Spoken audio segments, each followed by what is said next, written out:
All right, Mark.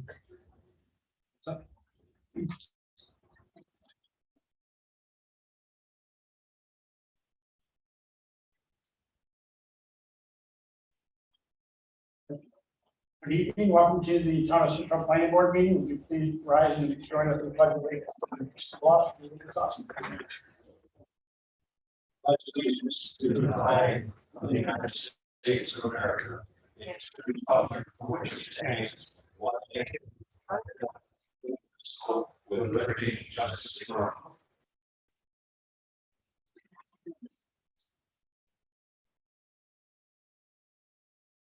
First order of business is the approval of the minutes from our August 4th meeting. Are there any questions and comments? They be approved as printed. Second. Yes. In different orders. Mr. Rosito. Yes. Mr. Snyder. Yes. Mr. Moss. Yes. And I vote yes.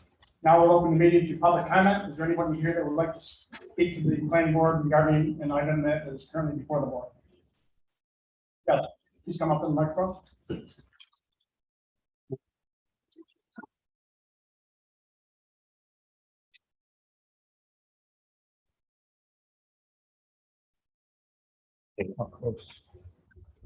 Good evening, board members. My name is Brad Trammell. If I look familiar, it's probably because the last time the Horner Farmstead project came up for discussion, I was featured on News Channel 9 as a representative of a group approximately 700 residents discussing our opposition to the project. Yet here we are again 3 months later with another site plan.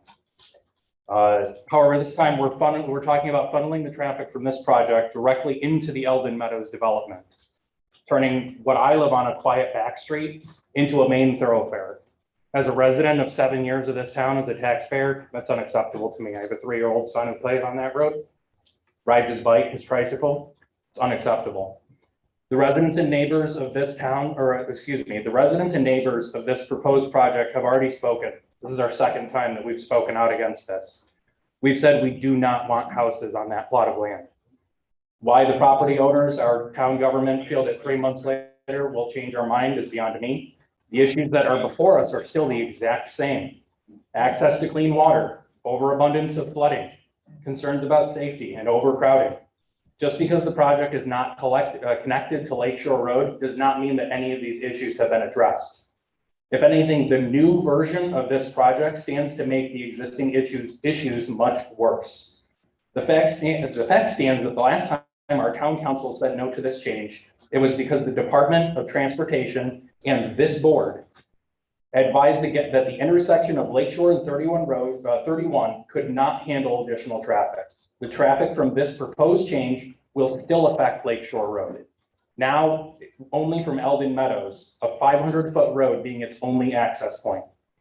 In the live stream meetings that you've held, for some reason weren't public, discussing these, the owners of the property specifically mentioned doing something to benefit the community. And I put that in air quotes. But adding more housing to an already overpopulated area will not benefit our community. The property owners have claimed that they had offers for a solar farm, commercial property, school bus garage, and several other different types of properties. These would all be better alternatives than more houses. If the property owners cared, or the town board cared, to put something in this location that would benefit our community, we would have a public forum to discuss what options the property owner has available for the community, and we would discuss that as a community. Instead, we're continuing to try to force a decision that the property owner thinks is best for them and deciding houses are best. We disagree. While I understand that it's private property and it's ultimately up to the owners that they can decide what they want it used for, it is not right to say that they want to benefit the community and then make a decision based on making a quick buck for them or for the developer. The community has already said no to houses. Find something else. Another thing that I heard mentioned over and over is that the residents were expecting this land to stay what's called forever wild, excuse me. With hundreds of residents that I've spoken to, not a single person had that expectation. None of them. We're talking almost 700 people. Not one person said that they expected that land to stay green forever. me one second, I lost my place here. What they did express concern for was that more houses in this area would cause an adverse effect on our community. With flooding, access to water already hard, sewer, and higher traffic volumes on our side streets, and ultimately the safety to those who live here, choose to raise our families in this area, and plan to be here for decades to come. Personally speaking, I would love to see a solar farm on this plot of land. I think it would bring great, clean, renewable energy to our community. And as a bonus, any land that's not used for that purpose could be turned into a nature trail. With all the roads that we have here in Cicero, it is simply not safe for people, let alone our children, to walk, hike, or bike on New York 31 or 11, or even Lakeshore Road for that matter, with the amount of traffic that we see on it. We're screaming for something that's within distance from our homes, not to have more homes crammed into an already overpopulated area. I want to remind everyone in this room, watching at home, and the board that's in front of me, the town council, the State Department of Transportation, and this board have already advised against moving forward with this project, the previous project, and a project similar to it. A disregard of these filed statements, the facts they have provided, and the firsthand accounts from your residents who live adjacent to this property would not only be reckless, but a slap in the face to those whose hard-earned tax dollars go to fund this town, your projects, and keep the lights on in these buildings. Your residents are screaming for something that will give back to us and on this property near our homes, rather than another headache that we must endure because of poor decisions made to benefit those who are just looking to make a quick bucks. The residents that I have spoken with are absolutely sick. This is town-wide, not even just my development, of feeling like our homes are under attack from developers. I get that this board must entertain any projects that come before it, even before you have a site plan or any kind of application. But your residents can't scream any louder. Oppose this change. Oppose it now. Make this a defining moment of your political careers. Stand tall with your residents. We have said no. I don't know if anyone on this board is a member of the website Nextdoor. Has anyone heard of it? You've heard of it? Okay. Simply put, your taxpayers are discussing this issue and similar ones and our continued opposition to them. Not one person out of thousands of comments has been in support of this project or the previous project. And we're watching, we know who in our town government is in favor of these types of projects and who is not. And you can be sure that all of us are watching these issues closely. Come next election, those in our town government who are for further overdevelopment of our town, and specifically these types of projects, will find it hard to regain your seat. This is not a political issue. This is not a Democrat or Republican issue. This is a community issue. And your community has said no to more houses. Thank you for your time. Thank you. Would somebody else like to address the board? If nobody else will come forward, we'll close the public input portion. We move on to the first agenda item. This is a site plan for Liberty Restaurant Holdings, property at 7980 Brooklyn Road, called Popeye Restaurant. Welcome back. Good evening. My name is Brett Steenberg. I'm the engineer on behalf of Liberty Restaurants Development and the proposal for a Popeye's fast food restaurant located just to the south of the existing Dairy Queen and just to the north of Valvoline and Brewerton Road. We were here a couple of months ago in the town designated engineer expressed some concerns regarding our traffic patterns. This board expressed some concerns about not having a breakdown lane or bypass lane should a vehicle get stuck in the drive-through. So we went back and reconfigured the site plan, something that I think is a little more, has a little bit better traffic flow and traffic pattern with less curb cuts out onto the existing access road just to the south of Dairy Queen.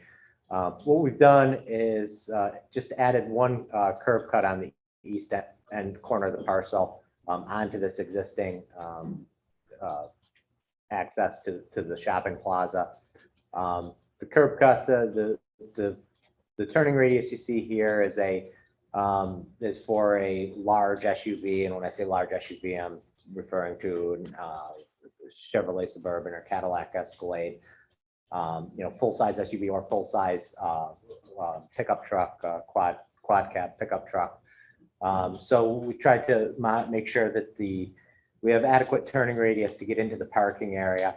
Once in the parking area, there are 19 parking stalls angled along the roadway, at which point you come to a T-style intersection. If you are exiting the site, you turn left and basically back out around the way you came in. If you are entering the drive-through, you would turn right into the drive-through. We did add, it's a narrow bypass lane, but it is enough of a bypass lane that it would allow vehicles, if there is a vehicle broken down, to get out and around or have the other vehicle pushed to the curb so that they can continue doing what they need to do to get the vehicles in and out of the site. This board also expressed a concern regarding the location of the handicap parking spaces because they were conflicting with the exit movement of the drive-through. In this particular scenario, the exit movement from the drive-through would go this way. The handicap parking spaces and crosswalk would be at this, what would end up being a controlled intersection because you're coming to a T-style intersection. So vehicles wouldn't be flying through there. They would either be looking left or right as to the direction they're going at. We feel that would be a much safer ingress egress for those persons with needing the accessible parking spaces to get to the building. Another major note is we decreased the seating capacity of this restaurant from 46 seats to 36 seats. And that was raised out of the concern for the number of parking spaces. We're only showing 19 parking spaces on the parcel. The owners feel that is more than enough based upon their existing facilities.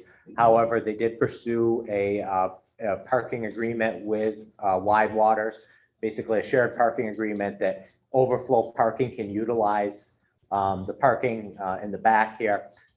So what we did is ended up showing a crosswalk across the main section and sidewalk access all the way to the facility. We don't anticipate this is going to be used much, if at all. Actually, I just stopped at the Popeyes in North Syracuse, which has a few more parking spaces than this, but also has a few more seats. And there were 3 employee vehicles and between 1 and 3 parked vehicles at any given time during my duration there. They anticipate approximately in the peak shift 8 employees within the facility. So if each one of those drove their vehicle and we're not taking public transportation, you could potentially have up to 8 vehicles, which would leave 11 parking spaces for customers. Just over one space, one space per 3.25 seats that averages out to, which isn't far off from a typical fast food use for a restaurant. And with the double drive-through, they do the majority of their business with drive-through. And I think you probably see that throughout the whole chain. And as things are progressing now, with people don't want to go in and sit down anymore. But we did leave the dumpster location as it was. Basically, the trash service would come in, get the dumpsters back out and around to through the parcel, which is very similar to how Dairy Queen has their dumpster positioned as well. We showed some conceptual landscaping. Obviously, we would beef that up when we went further through the design. If this board does like the concept, I think I would probably want to beef up this landscaping along the edge of pavement, between the right of way and edge of pavement, just to prevent vehicles headlights from distracting drivers on Brooklyn Road as they round that curve. So probably some sort of low hedgerow, boxwood, or arborvitae hedgerow to shield the headlights there. But obviously, as we go through the design process, we'll be providing a full landscape package for you to review. And at this point, I'd like to open it up for any questions and see what you think of the new concept. Thank you, sir. Mr. Lucia? You said you have to approve shared parking? That we did, and we provided the document to the town with what would be a shared parking agreement for all of the tenants and uses. The direction of the arrow to the restaurant there, where, I'm just curious, where would that come from? You go around the building, but then you have that one arrow, would it be like for the handicap, so they pull out and go that Oh, way? this would be if vehicles are parked or if they decide to go through and decide they can't get a parking space and want to go back out, they would turn left here and go back out. This would be a do not enter here. This would be one way this way. Traffic? I'm curious, there doesn't seem to be any illustration there of the entrance or entrances of the building. How is that? The actual main entrance to the building is located in the front here. There also is typically an entrance located along this side, or an exit actually located along the side with a railing. But the main entrance would be located here. The people that park on the west side there in that parking lot walk to the building and halfway across the building. That's correct. Is that right? That's correct. And coming out of the parking lot there, going across, there's no left or right. And have the traffic control maybe stop them, so they Where are you referring? Referring to here? go a little further up. Oh, up here? Yeah, there'd be traffic control stop sign there to, No, it's not what I'm talking about. okay, If they're parked in the parking lot. Yep. And they're headed towards the building, right here. they can go left or right. I would have traffic control there, yes. Okay, A stop sign. rather than just swinging through one way or another. Right, I would have a stop sign there, plus directional signs that basically point exit and drive through. Peak times, this way, 8 employees. 8 employees, yes. Thank you. Welcome.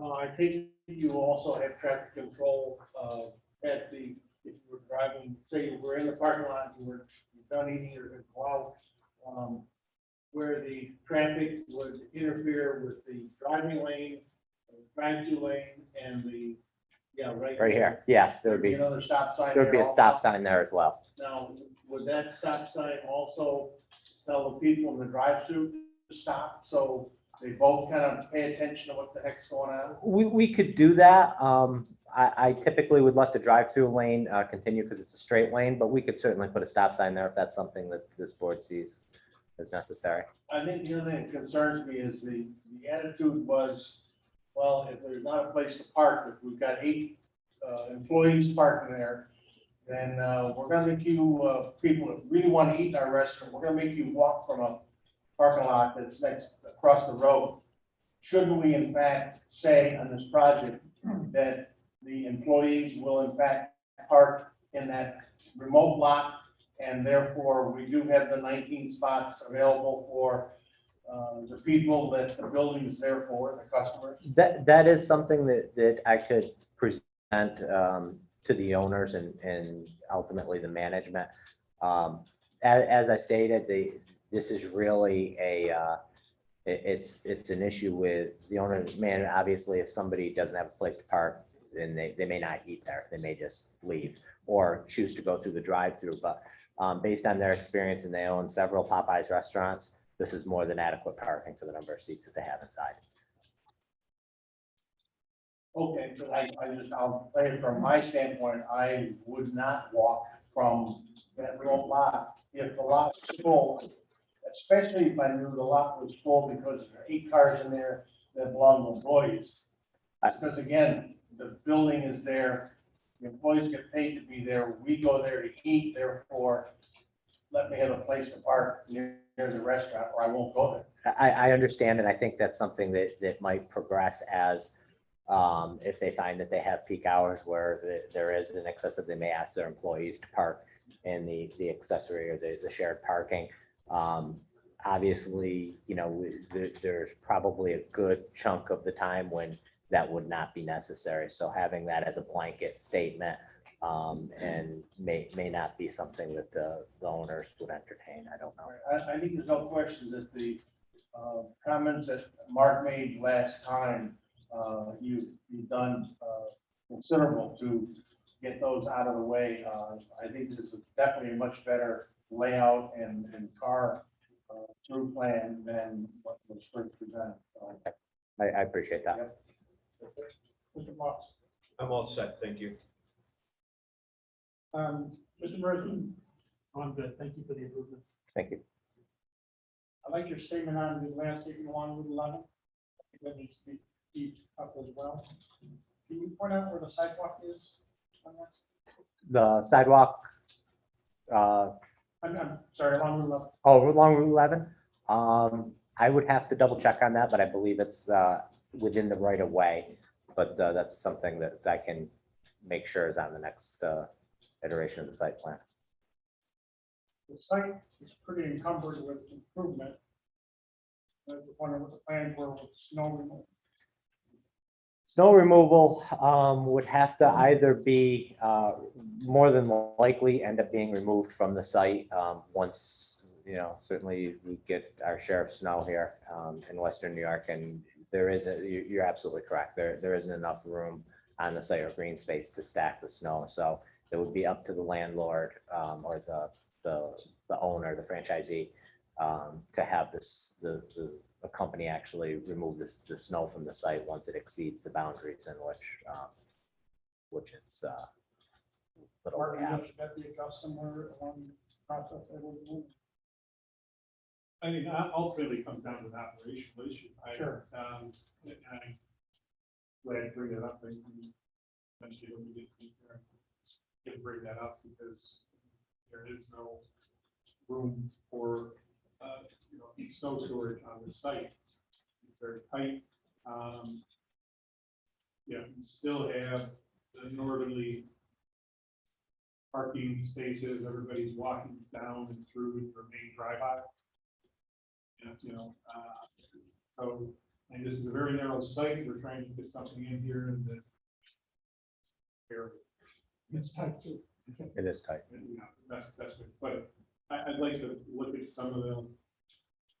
At this point, I normally would be reviewing plans for complete set paving, but I'd like to kind of look at some of the widths on the angles of parking, the dimensions for them, and then even the main drive aisle between this and the Dairy Queen. I don't know if that needs to be as wide as it is. We might be able to narrow that up and provide some additional width to this site.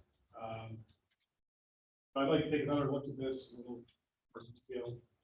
I think it is an improvement, certainly over what was previously provided, but it's still, you're basically consigning the site to snow, having snow.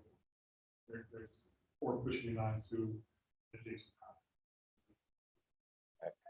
And You know, that's something not. Yeah, and if that were the case, you got some plan with, I guess you said the landlord, you'd have to show that. So if there's an easement for snow removal, you want to show that, that's fine.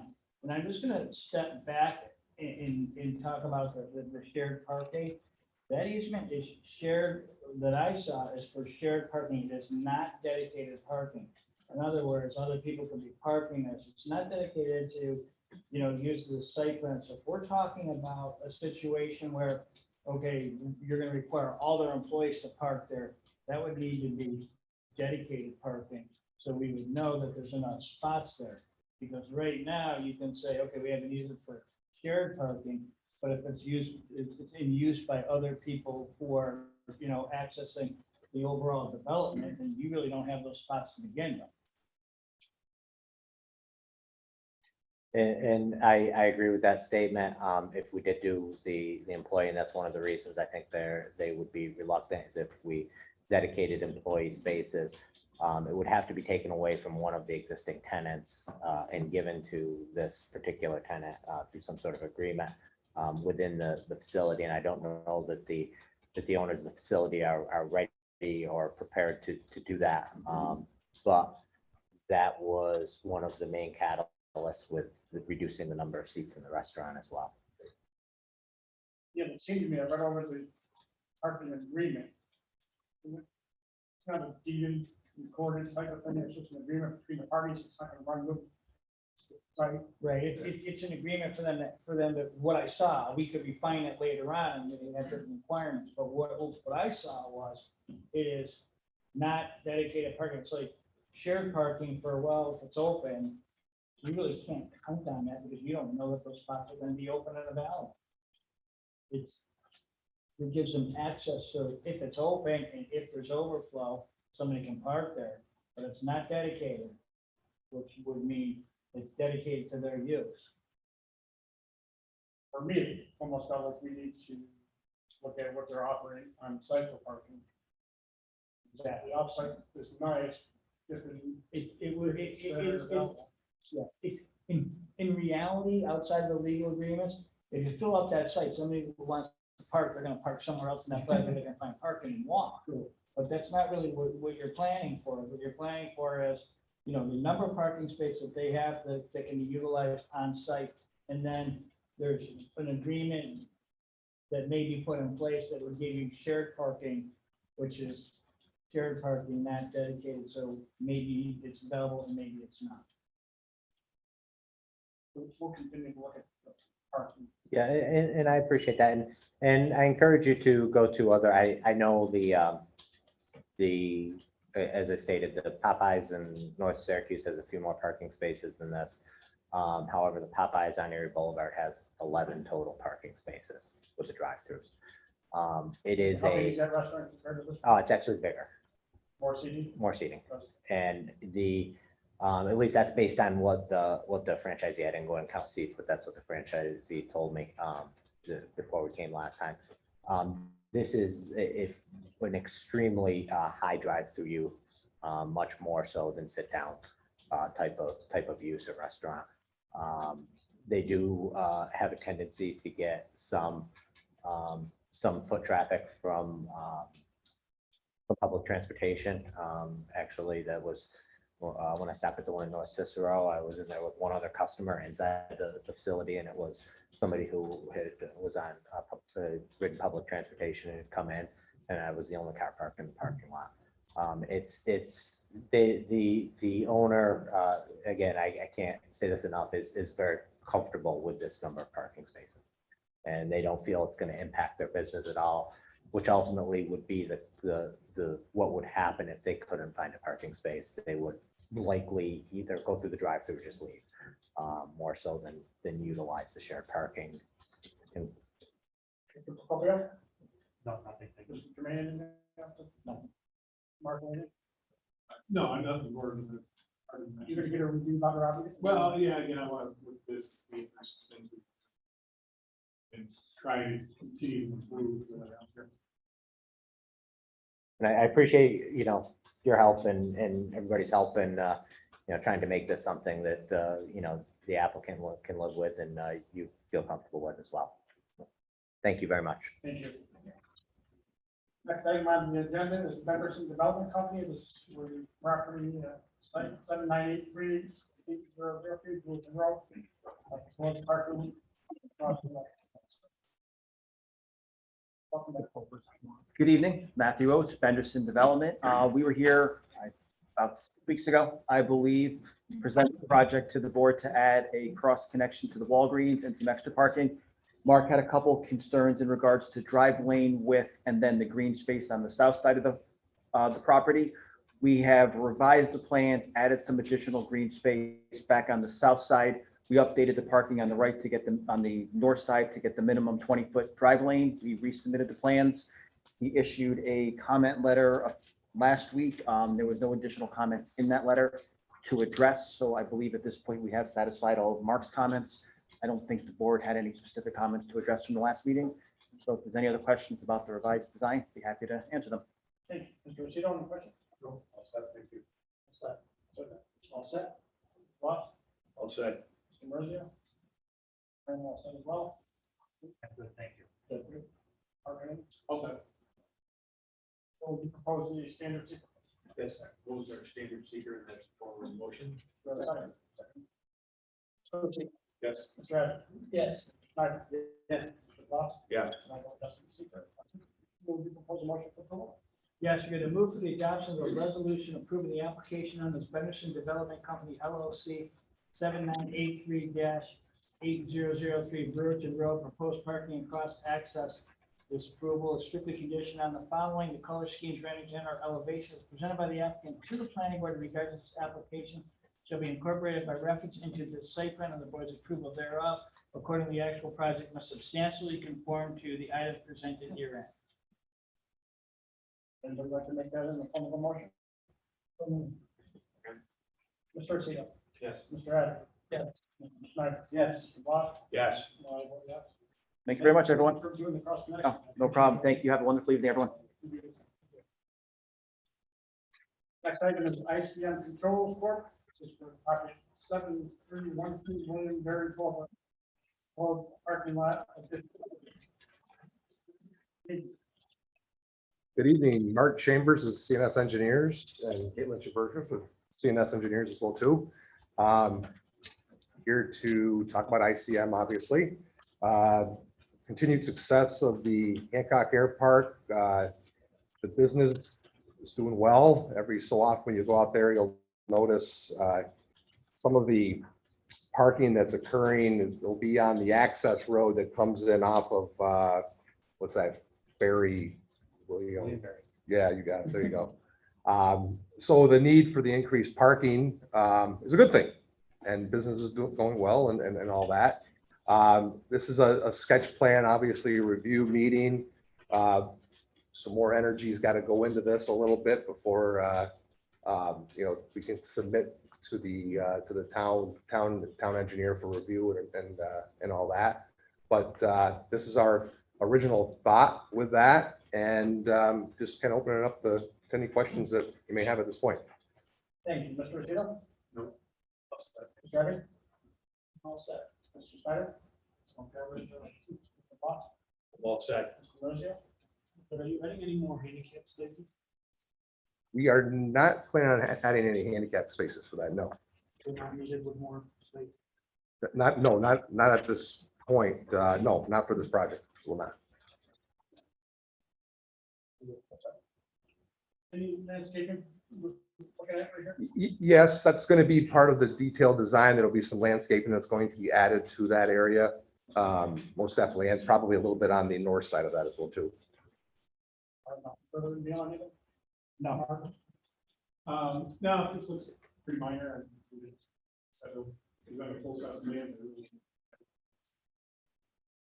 I agree, that's good news that they're doing well. Yeah, that's a good sign. It's a great sign. All right, so we're all set for finish? Thank you. Yes, Thank you. appreciate it.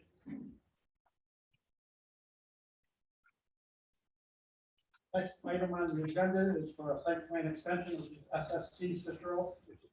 Property at 5827 McKinney Road. Hi, good evening. Mr. Chairman, planning board members, good to see you again. The last time that we met was October 21st, 2021, when the site plan was initially approved. From that date, we had 12 months to obtain a building permit, putting us into October 21, 2022. We haven't applied for the building permit yet because we've been working through the decommissioning and site access agreement with the town board. We heard from Mr. Germain's office just this morning, actually, that he was going to recommend approval and thought that the agreement was in final form. So this agreement will be up for review and acceptance in the next town board meeting, which hopefully it will be executed. And then we'll be able to officially apply for the permit. So what I'm here for this evening is to request a 12-month extension for the deadline to obtain a building permit or apply for a building permit, moving it from October 21st, 2022 to 2023. Who's approving what? It's the decommissioning agreement and site access agreement. It's up for review with the town board as part of the next meeting. So you want to move to 1023? Yes, so a one-year extension on the application of the building permit, making it October 21st, 2023, instead of the deadline, which is currently October 21st, That'd be a 2 year extension. 22. Oh, sorry, yeah, 2022, in the wrong year, yeah. Yeah, I wasn't. Years. Yeah, no, sorry about that. Just to confirm, yeah, it's a one-year extension. 2021. So from October of this year, it will expire. Correct, You're looking for an extension. for a one-year extension, yep, October 22. to 22, yeah. Yeah, that's right. Mr. Rosito. And objection. No objection. No objections. I guess I'll be the only one to bring something up. So everybody's aware of the fact that the town board has placed a moratorium on solar farms. And in fact, it's going through the process of creating new legislation for site plan or for review of solar farms. And in fact, they have a public hearing coming up, I think, consideration of something that's in place. And it seems to me like town board is going through that process. This gives us an opportunity to take a look at this site under the new guidelines, make sure that it's compliant. So I'm questioning whether or not we should grant the extension or require that they come back, and they don't get the permit by October 21.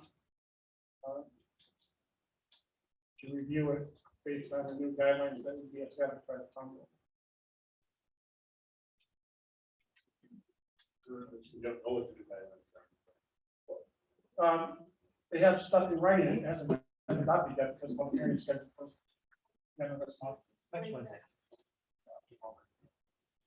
Mr. Chairman, if I may, at the time that the site plan was approved, it was before the moratorium was implemented. When we learned about the moratorium, I inquired because it obviously impacts our ability to obtain financing on the projects. And we were told in writing that projects approved prior to the moratorium would not be impacted by the moratorium. And so since our project was approved prior to the moratorium coming in place, is that the approval would stand and that our project wouldn't be impacted by this process. It did stand, but now here we are, it's going to expire. And you're asking us for an extension. And things have changed in the town related to solar projects. And I think it's incumbent on us to make sure we do good planning, no matter what we're doing. And part of that process is, solar farms have become very popular, and the town board wanted to implement procedures for review when they come before us. In this project, didn't have that. We didn't have that luxury when we reviewed this project. I'm not sure I'm bound to require to give you an extension based on your description of our agreement. No, you're not, you wouldn't be bound by that. I think his argument was, well, we got our approval before the moratorium. Yeah, you got your approval before the moratorium, and you had an opportunity to pursue that approval and build it out, but you did not. And now you're asking for an extension. You didn't require them to, this board didn't require them to get an extension. They're asking for an extension because of their actions or inaction. If I may, I'd like to correct that statement. So we pursued a site access agreement with the town vigorously and weren't able to actually obtain a determination from the supervisor of Mr. Germain's office. So we originally reached out in December after obtaining the approval in October. We don't have any response or contact from the town until late April. And then even then, we received an agreement which wasn't in final form.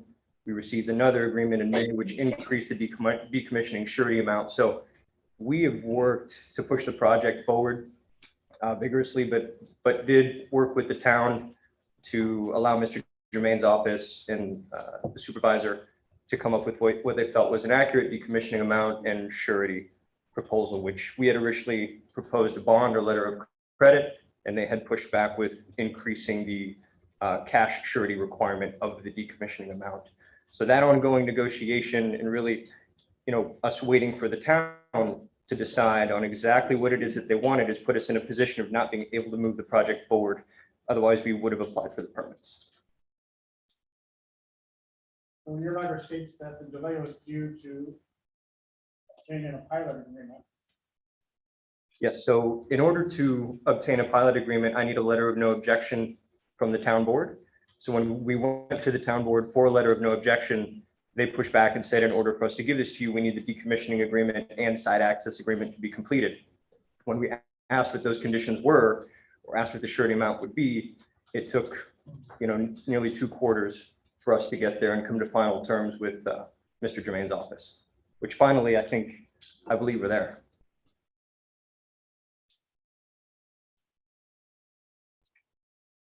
Any thoughts? Yeah. Well, I'm not gonna get into the dilatory who was and who wasn't. There's no point. But, that site access agreement was a requirement. It was very specific what we were looking for in the approval. As far as the conditions, that needed to go into an agreement. That could have been done a long time ago. There has been negotiations back and forth. I don't know if, I take the applicant at their word that says my office approved the final agreement, and my brother probably did. And maybe up in front of the town board at the next meeting. I don't know that. I just don't have that information. But they would have to have the site access agreement in place before they do that. I don't know how that explains the argument that because I had an approval and then there was a moratorium, you must, grant me an extension. I don't think that argument is completely valid. I mean, it's still up, you still have some discretion here. We certainly would have applied for the permit had we been able to get through the decommissioning agreement and site access agreement, without which we can't obtain financing, we can't build the project. It means I can't hire engineers to perform the engineering to submit for the building permit. Now that we have that, we can actually do it. And we provided multiple letters to the town board on this topic, to Mr. Jermaine's office, emphasizing the impact that the delays have had on the project since April.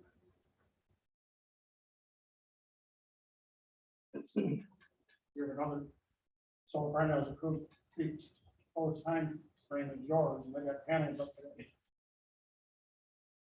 I think, given the moratorium and given the fact that there's gonna be new legislation in place, solar farms, I think we're missing kind of. Next time. Any thoughts? Well, I think with the information that's been given, since we all said we agree, I think you're right in your concern for not necessarily giving an extension at this point. And if we're close to having that agreement,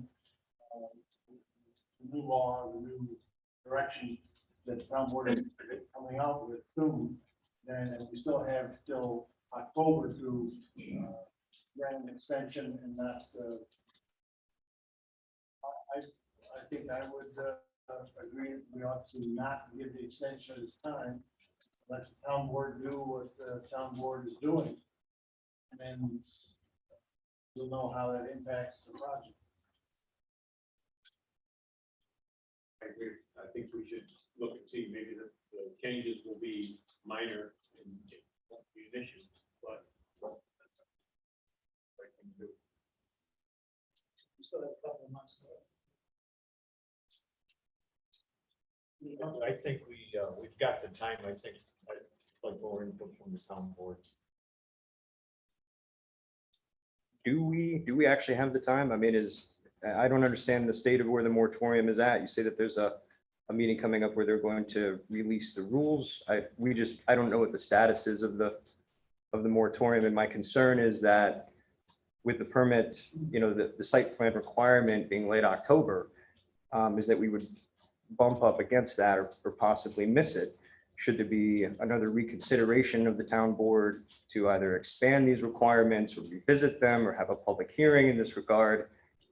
And we'll be stuck in a position of being out of compliance with our site plan approval, and that's not a place that I'd like to be. I just don't know what the current status is. You know, Mr. Chairman, I don't think we'd have any issues with complying with whatever requirements come out of the town. I'm more concerned with the compliance requirements under the site plan approval for our financing in order to actually get this project constructed and completed.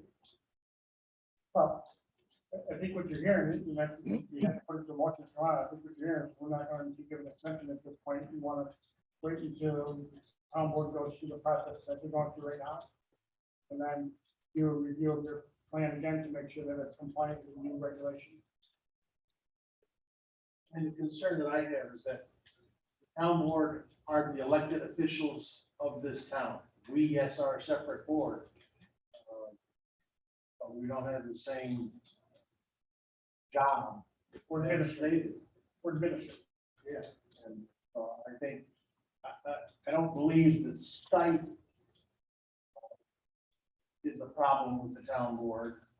And if you say you've got an agreement on the decommissioning, then there probably will not be any problem. I mean, it's August, I mean, October, I mean, a lot can happen in a couple of months. The new regulations that are being considered are available, I think, that we can get a copy of it. They're online. Happy to take a look at them. So And we have until, I think what I heard somebody say, we have until October to consider whether or not we give an extension. that's when it was approved. Yes, yeah, it was approved on October 21st. So 1 year would take it to October 21st this year. In the instance that the final measures, and I'm not sure, again, exactly if they're actually final, but in the instance that they were not finalized in time, would that put us in a position of lapsing on the site plan approval in order to say that we would no longer have site plan approval and have to go back through the process? We're not here to give you an opinion as to the actual legal nature of your site plan or the, whether or not it's valid or we are timing it. That's by statute. You can read the statute, you have your attorneys read the statute. You have a year to pull a permit. I won't belabor the point, but again, we were delayed by the town's action. So not extending the building permit and is certainly detrimental to the project. Potentially, if these requirements that come out are not finalized between now and October, which is a shame. From our perspective, puts the project at risk. Yeah, we've got a job of good planning, right? And this project will be in place for 30, 40, 50 years. Timing maybe wasn't perfect. Because the deadline on the moratorium, not in there for extension for whatever reason. But we have a job to do regarding planning. I think it's important that we do that. Understood. Do you want us to take a vote on whether we should give you an extension or not? Nope, I don't think so. Thank you very much, Mr. Chairman. Planning board members, thank you very much. What was your name, sir? David Spots.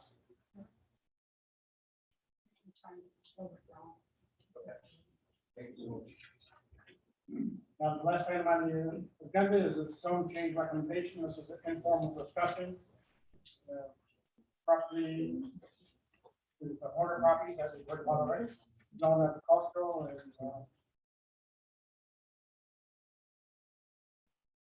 employer with name Roman. Good evening, Tim Boyer, iNews in Romans. Yes, if anybody wants any extra copies, I have more copies as any board member want any extra copies, beautiful. This is an informal discussion. We were approached by another applicant about possibly doing another rezoning of this property. As you can see, previously we brought this in for, I believe it was R12 rezoning. Right now, the project that you're looking at and we're considering bringing an application in is R20.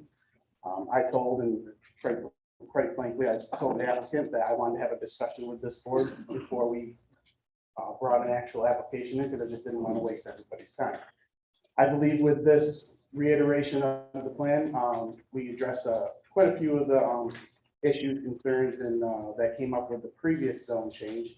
I want to make a point that, this has roughly 61 units or 51 lots shown here. The previous zone change map had roughly 120, so we cut the number of lots down by half. One concern that was brought up was the access to Lakeshore Road. Please understand that this is not a final map.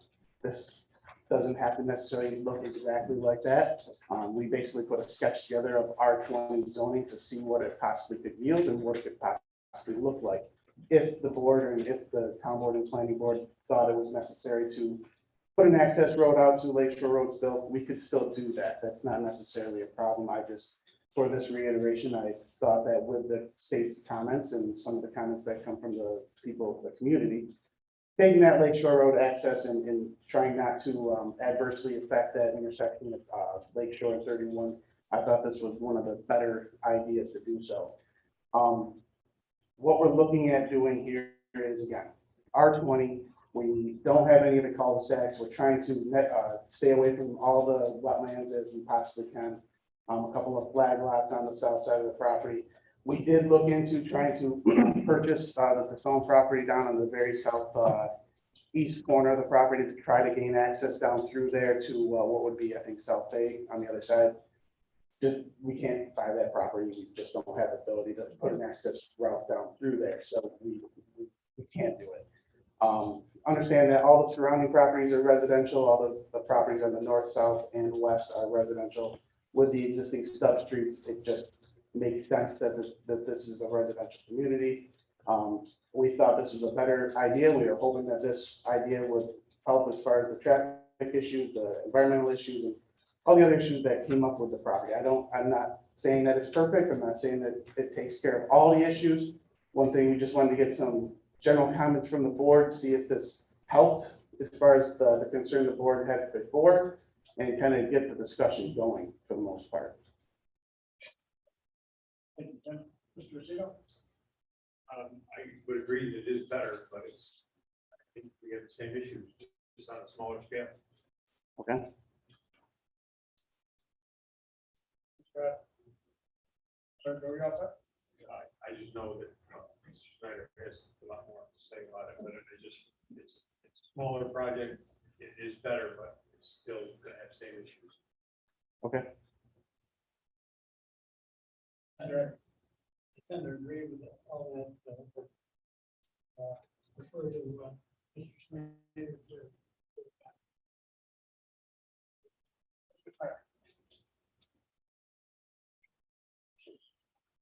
I feel kind of stupid to have someone bring this plan to me that, well, let's see, if I don't go to Lake Shore, I run the people through the current neighborhood, they still got to somehow probably go to Lake Shore.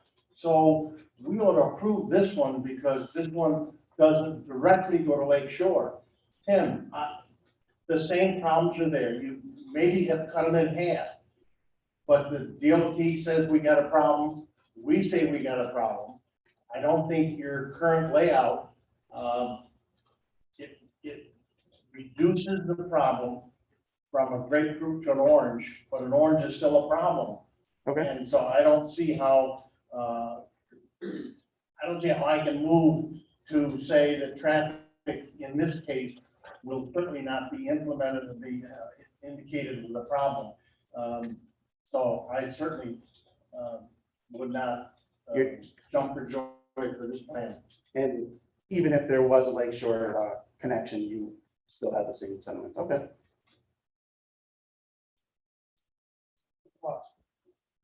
I've done a little bit of work on the traffic and existing conditions that we have today, they need to be changed in order to put a development like that in.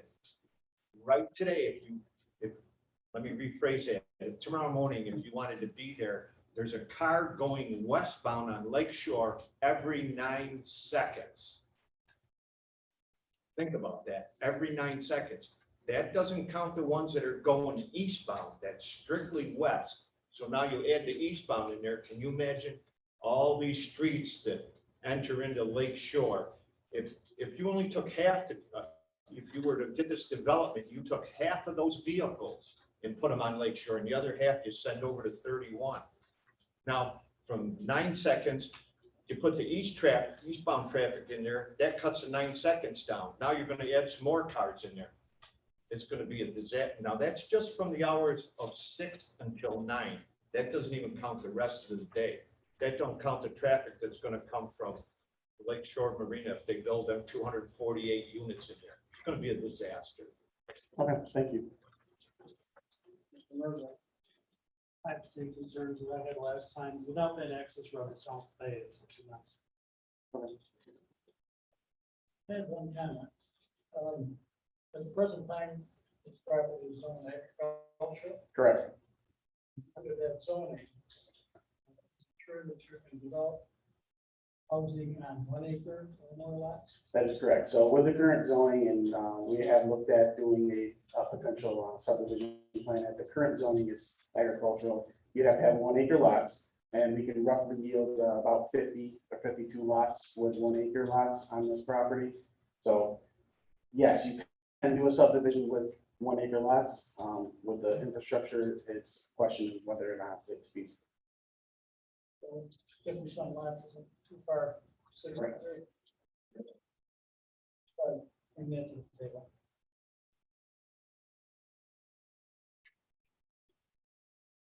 Question, and maybe I have no business asking this question, but I have a concern. During all those Zoom meetings, we were informed, or we were told, that the Horner family wanted to give the property to the town.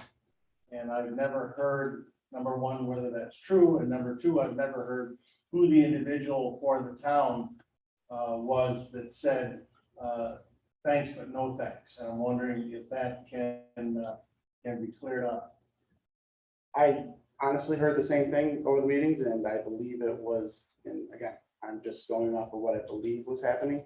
I believe that they offered it to the town for park, and I believe it was turned down by the town.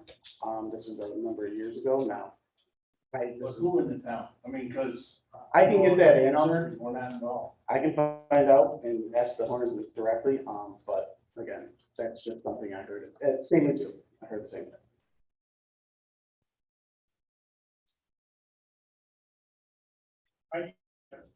You're terrible, Ross. It's been a comment about how the stuff around this is residential. This is residential, and I agree with that.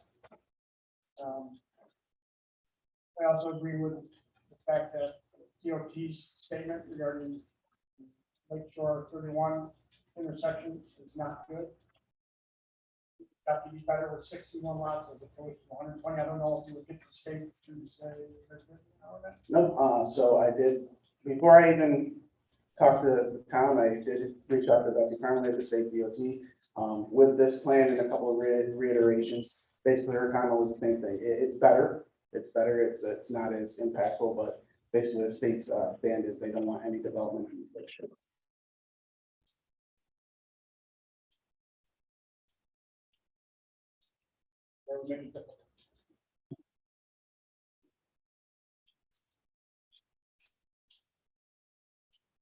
Steve, anything?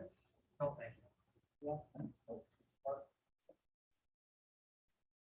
Got the information. I really appreciate the time. Again, you guys didn't have to do this, and I really appreciate you guys having us in. And if you have any questions, please let me know. Thank you. That concludes the agenda items. Is there any conversation with the board?